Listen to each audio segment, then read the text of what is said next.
कभी पति ने किया था प्लेन हाईजैक और अब पत्नी खुद बन गई है पीएम। कौन है सुशीला कार्की जिन्हें नेपाल के जेनजी ने चुना अपना प्रधानमंत्री।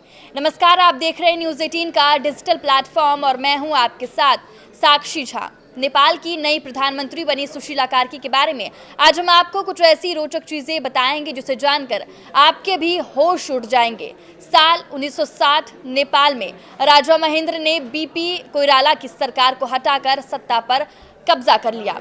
साल 1961 में उन्होंने पंचायत नाम की एक नई व्यवस्था का आगाज किया। नारा दिया गया, एक राजा एक भेष एक भाषा। दरअसल ये एक पूर्ण राजतंत्र था। राजनीतिक पार्टियों पर पाबंदी लगा दी गई और सारे अधिकार राजा के पास चले गए। नेपाल को इससे उबरने में 30 साल का वक्त लगा। 1990 में नेपाली कांग्रेस और वामपंथी दलों ने मिलकर इस व्यवस्था के खिलाफ आंदोलन शुरू किया। इसके बाद नेपाल में बहुदलीय लोकतंत्र लौटा। नेपाल के इतिहास में 1960 से 1990 तक के समय को पंचायत शासन कह सकते हैं। इस दौरान कई नेपाली हस्तियों को जेल में रहना पड़ा। 90 के दशक में विराट नगर जेल में बंद ऐसी ही एक महिला अपनी आने वाली एक किताब की पृष्ठभूमि रच रही थी। पुस्तक का नाम था कारा यानी कि जेल। लोकतंत्र के विरुद्ध स्थापित एक व्यवस्था के दौरान अपने जीवन के महत्वपूर्ण पलों को जेल में बिताने वाली ये महिला आगे चलकर नेपाल में खूब चर्चित हुई। और जब साल 2025 के सितंबर महीने में नेपाल में जेनजी की अगुवाई में लोकतंत्र को फिर से परिभाषित करने की जरूरत पड़ी तो उनका नाम फिर से इतिहास में दर्ज हुआ। 1997 से 2012 के बीच पैदा हुए लोग जिनको जेनजी कहते हैं, 2025 में उनकी अधिकतम उम्र 30 साल हो सकती है।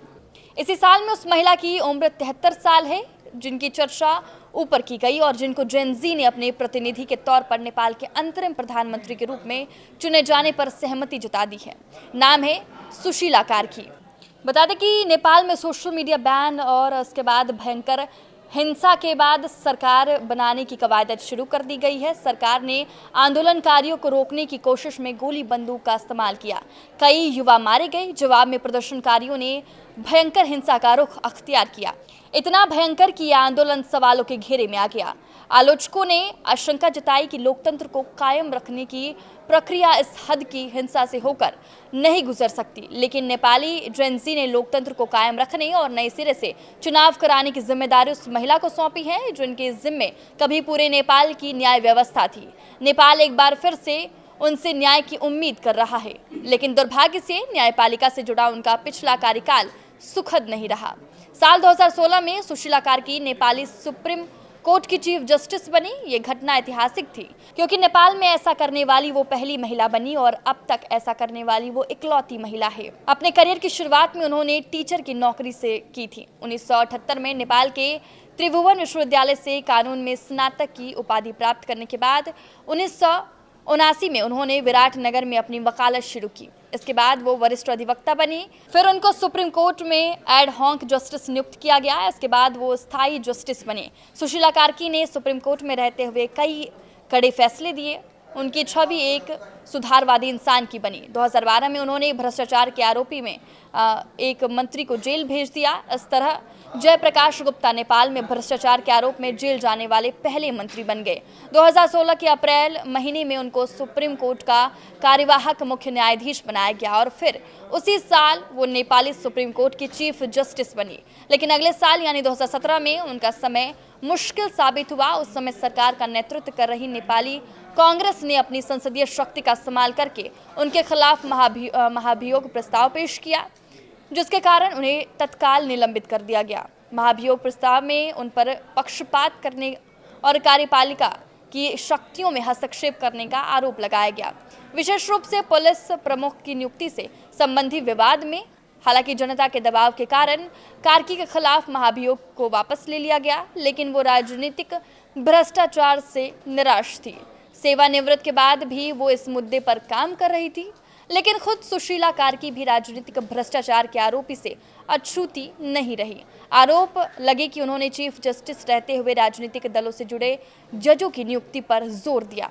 उन पर सवाल उठे। कार्की ने अपना बचाव किया और कहा कि एक बार जो वो न्यायाधीश बन जाएंगे तो राजनीति से दूरी बना लेंगे। हालांकि बाद में उन्होंने कुछ ऐसे मंत्रियों का पर्दाफाश किया जिन्होंने कथित तौर पर उन पर अपने रिश्तेदारों को न्यायाधीशों के तौर पर नियुक्त करने के लिए दबाव डाला था।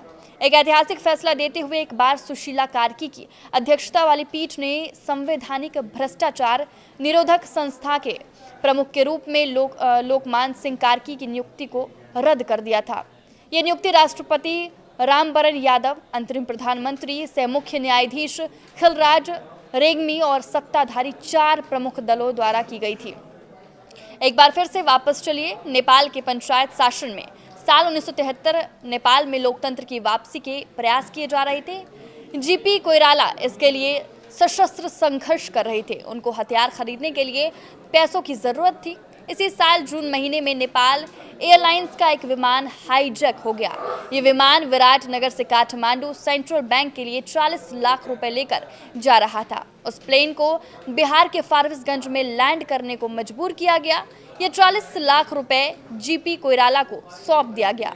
लोकतंत्र की वापसी हुई तो कोइराला नेपाल के प्रधानमंत्री बने। 4 बार इस हाईजैक के पीछे नेपाली कांग्रेस से जुड़े 4 लोगों का नाम सामने आया। इन्हीं में से एक थे दुर्गा सुवेदी।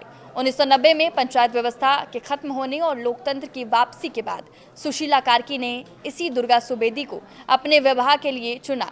सुवेदी कभी उनके शिक्षक हुआ करते थे। सुशीला एक बार उनके बारे में कहा कि सुवेदी उनके हर संकट और हर परिस्थिति के सबसे भरोसेमंद दोस्त और मार्गदर्शक हैं।